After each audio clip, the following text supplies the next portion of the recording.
बिस्मिल्लाहिर्रहमानिर्रहीम।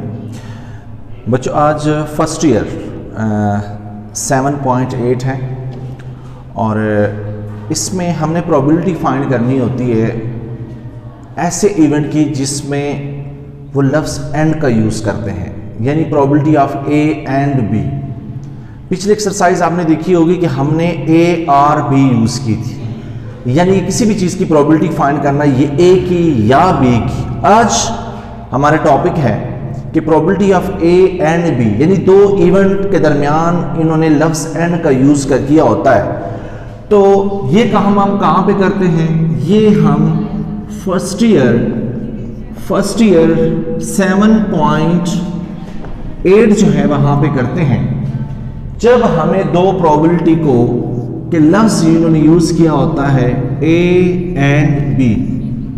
जब एंड का लफ्ज आएगा तो हम समझ जाएंगे कि वो पूछ रहे हैं probability of A intersection B, और उसकी प्रोबेबिलिटी का फार्मूला है P of A into P of B.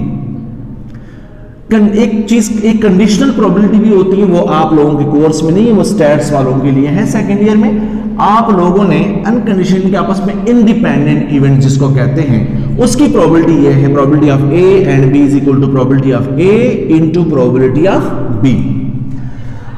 अब 7.8 में पहला, अब ये फार्मूला बराबर है, ये किस तरह बराबर है, ये वह चीज हम एक क्वेश्चन करके हम प्रूफ करेंगे। इन्होंने हमें क्वेश्चन नंबर 2 में कहा है कि आपने हमें ये प्रूफ करके देना है कि E1, यानी ए की जगह इन्होंने E1 यूज किया है, इंटरसेक्शन E2, कहते हैं आप प्रूफ करके दो कि ये probability of E1 into probability of E2 के इक्वल है। ये प्रोबेबिलिटी वो हमसे प्रूफ करवाना चाहते हैं। अ डाई इज रोल्ड ट्वाइस, किससे? अ डाइस इज रोल्ड ट्वाइस, एक डाइस है दो दफा टॉस कर दिया गया है। तो मैं इसको यहां पे बनाऊंगा कैसे? ऐसे बनाऊंगा, दो टॉस है एक डाइस है, तो मैं यहां पे इस साइड पे लिख दूंगा टॉस 1 और इस साइड पे लिख दूंगा टॉस 2। टॉस 1 पे भी और 2 पे ये नंबर्स ये आ सकते हैं, इसी तरह इस साइड पे भी ये आ सकते हैं 1 2 3 4 5 एंड 6। अब इसके सैंपल स्पेस कैसे बनेगा? इधर से 1 उधर से 1 इधर से 1 उधर से 2 उधर से 1 उधर से 3।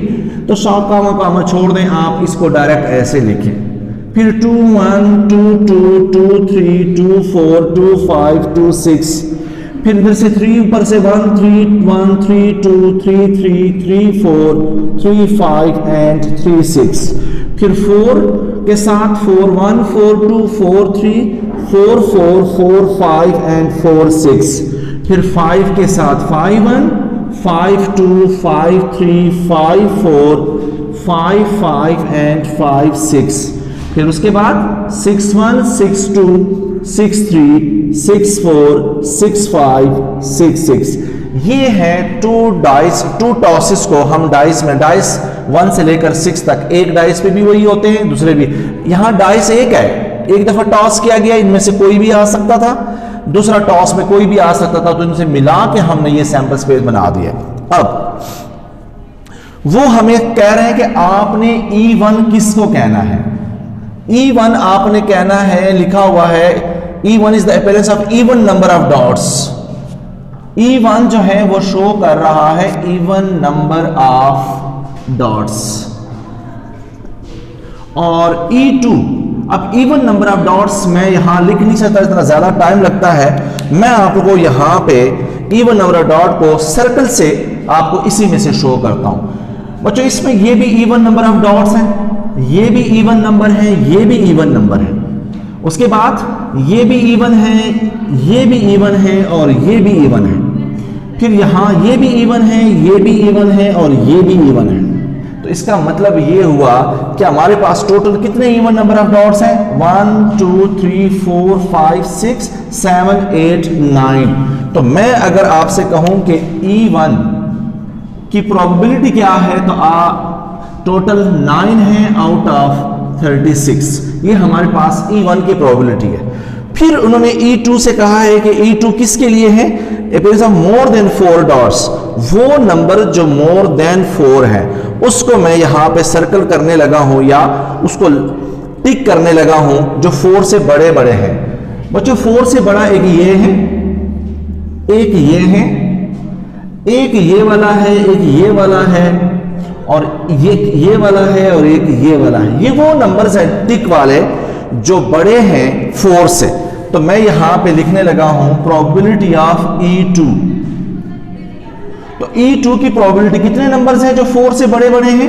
1 2, ये टिक वाले सारे नंबर 1 जो 4 से बड़े बड़े हैं, ये वाले शामिल नहीं है, ये इसमें एक 4 है, ये शामिल नहीं है, ये शामिल नहीं है, ये वाले शामिल नहीं, दोनों 4 से बड़े बड़े हैं। 5 5 5 6 6 5 6 6। तो 4 नंबर्स ऐसे हैं 36 में से जिस पे दोनों के दोनों 4 से बड़े हैं। अब ये तो अलग अलग वाली तो हो गई है। अब वो नंबर हमने लिखना है जिसमें जो 4 से, यानी दोनों में जो कॉमन है, दोनों में कॉमन कौन सा है? दोनों में कॉमन अगर गौर से देखा जाए जो सर्कल में भी है और टिक भी लगा हुआ है तो वो ये वाला नंबर है। यानी कि जब आपको कहा गया है कि दोनों में कॉमन, तो दोनों में कॉमन जो है, इंटरसेक्शन का मतलब कॉमन होता है, पूरे 36 में से एक ऐसा नंबर है जिसपे है भी इवन और इवन के साथ साथ आपको दोनों 4 से बड़े भी नजर आ रहे हैं। अब मैं प्रोबेबिलिटी फार्मूले में लिखने लगा हूं। मुझे क्या प्रूफ करने को क्या कहा था? E1 intersection E2 is equal to P of E1 into P of E2। तो यहां पे है 1/36। देखता हूं दूसरी तरफ भी 1/36 आता है या नहीं आता। तो पहले की है 9/36 इंटू 4 डिवाइड बाई 36। तो 9 4 36 इसके साथ कैंसिल। तो 1/36 इज इक्वल टू 1/36। तो ये आपने क्या कर दिया? प्रूव कर दिया है कि दोनों साइडें बराबर है। अब क्वेश्चन नंबर 4 है। क्वेश्चन नंबर 4 है 2 coins are tossed twice। 2 coins are tossed twice, यानी कि मेरे पास 2 कॉइन्स हैं, कॉइन नंबर 1 और दूसरा है कॉइन नंबर 2। कॉइन 1 को भी 2 दफा टॉस किया गया, तो मैं यहां पे लिख दूंगा टॉस 1 और इस साइड पे लिख दूंगा टॉस 2। आपको पता है या हेड आएगा या टेल। टॉस 2 में भी इसी तरह हेड है या टेल है। तो यहां पे बनेगा क्या क्या? हेड हेड हो सकता है, हेड टेल हो सकता है, इधर से टेल हेड या डबल टेल इस पे। इसी तरह कॉइन 2 में भी 2 टॉस हैं, T1 और T2, हेड एंड टेल। इधर भी head and tail, head head, head tail, tail head और दोनों तरफ से टेल टेल, ये भी हो सकता है। तो ये 2 अलग अलग है। अब इन्होंने आपसे कहा है कि आपने करना यूं है, बल्कि कॉइन की जगह पे अगर यहां पे कॉइन 1 और कॉइन 2 कर लेते, क्योंकि टॉसिस पे पूछा हुआ है, तो सबसे बेहतर ये कि यहां पे आप टॉस 1 लिख दें और टॉस यहां पे आप लिख दो कॉइन 1 और यहां पे लिख दो कॉइन 2। इसी तरीके से यहां पे हम ऊपर लिख लेते हैं टॉस 2, क्योंकि उन्होंने टॉस का पूछा हुआ है, टॉस 2। यहां पे मैं लिख लेता हूं कॉइन 1 और यहां पे आंसर तो सेम आता है, लेकिन कम से कम बुक वालों ने जो कहा है हम उनकी माने, उनके मुताबिक चले। तो उसके बाद इन्होंने कहा है फाइंड द प्रोबेबिलिटी। मैं अपनी तरफ से ए लिख लेता हूं, सपोज करता हूं ए डिनोट कर रहा है किसको? Find the head appears on the first toss. Head appears on the first toss। First toss पे हेड किधर किधर शो हो रहा है? फर्स्ट टॉस पे हेड आपके पास किधर शो हो रहा है? इसमें फर्स्ट हेड पे टॉस है, वो है हेड है। इधर भी फर्स्ट टॉस पे क्या है? हेड है। तो फर्स्ट टॉस पे उन्होंने हेड का कहा था, तो मेरे पास ए की जो प्रोबेबिलिटी है वो है 2 ऐसे हैं जिसके फर्स्ट टॉस पे हेड है आउट ऑफ इसी के 4 में, जिसको मैं सिंप्लीफाई करके लिख सकता हूं 1/2। इसी तरह बी शो कर रहा है सेम फेसिस को, appears in the 2 toss first and same faces. अब सेम फेसिस में ढूंढना है कि सेम फेसिस कहां पे है सेकंड में। तो सेम फेसिस एक ये है और एक सेकंड टॉस में। तो सेम फेसिस ये 2 नंबर्स हैं। तो अगर मैं प्रोबेबिलिटी ऑफ बी फाइंड करूं तो मुझे 2 आउट ऑफ 4 अगेन 1/2 1/2 आंसर मिल रहा है। अब अगर आप और से देखें तो उन्होंने लफ्ज जिस तरह यूज किया, find the probability that the head appears on the first toss and the same. जब एंड का लफ्ज दरमियान में आता है तो उसका मतलब यह है कि हमने इंटरसेक्शन यूज करना है, और उसका फार्मूला क्या है, P of A into P of B। तो A की भी 1/2 है और उसकी भी 1/2 है, तो आपका आंसर है 1/4। आपका आंसर क्या है, 1/2 इंटू 1/2 1/4 आपका आंसर है। तो ये क्वेश्चन नंबर 4 आपने ऐसे करना है। इसके बाद है question number 6। 2 cards from a deck of 52 playing cards, card मैंने आपको पहले भी बताए थे, in such a way that the card is replaced after the first draw, find the probability in the following cases. First card is king and the second is queen। तो इसको मैं A और B से ना भी लिखूं तो direct भी समझ सकते हैं। फर्स्ट वाले में लिखा हुआ है प्रोबेबिलिटी ऑफ किंग एंड, और सेकंड कार्ड क्या है, सेकंड है क्वीन। तो आप समझ गए होंगे कि अगेन उन्होंने एंड का लफ्ज इस्तेमाल किया हुआ है, और एंड का लफ्ज जो है वो आपको प्रोबेबिलिटी मतलब मल्टीप्लाई के लिए होता है। तो probability of king into probability of किस कार्ड की, क्वीन कार्ड की। अब आपने बताना है किंग टोटल 4 कार्ड्स होते हैं, 13 को 13 को कार्ड्स में हम किंग कहते हैं, के से होता है, तो 4 कार्ड्स हैं आउट ऑफ 52 इनटू क्वीन भी आपके पास 4 है, क्यू 12 को कहते हैं, तो 4 डिवाइड बाय 52। अच्छा, अब यहां पे देखो उन्होंने साफ साफ कहा है कि जब आपने ड्रॉ किया तो पहला कार्ड वापस रिप्लेस हो गया, इसलिए पूरे 52 में से है। अगर रिप्लेस ना होते तो मैं यहां 51 करता, क्योंकि पहला तो हो गया। अब इसको अगर हम सिंप्लीफाई करें, 4 के टेबल पे दोनों को कैंसिल करें तो 1/169 ये हमारा पहला पार्ट है।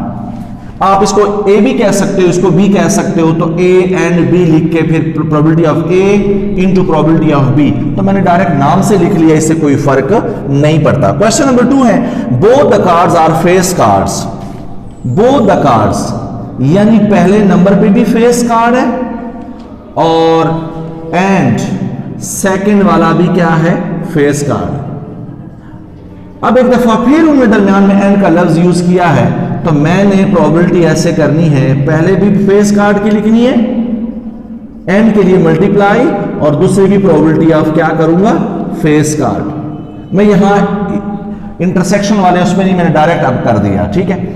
अब फेस कार्ड कहते हैं 11 यानी जे के 4 कार्ड है, क्यू के 4 कार्ड हैं, किंग के 4 कार्ड हैं, तो टोटल मिला के 12 कार्ड्स हैं। 12 आउट ऑफ 52 मल्टीप्लाई, ये दोबारा भी फेस कार्ड 12 आउट ऑफ 52। तो इसको सिंप्लीफाई अगर आप करते हैं कैलकुलेटर से या वैसे जिस तरह आपको इजी लगे, तो 3 डिवाइड बाई यहाँ पे 4 के टेबल से 13, ये भी 4 के टेबल से 13, तो आपका आंसर आता है 9 डिवाइड बाई 169। ये आज हमारे क्वेश्चंस थे, बाकी 2 पार्ट्स आप लोगों ने खुद करने हैं।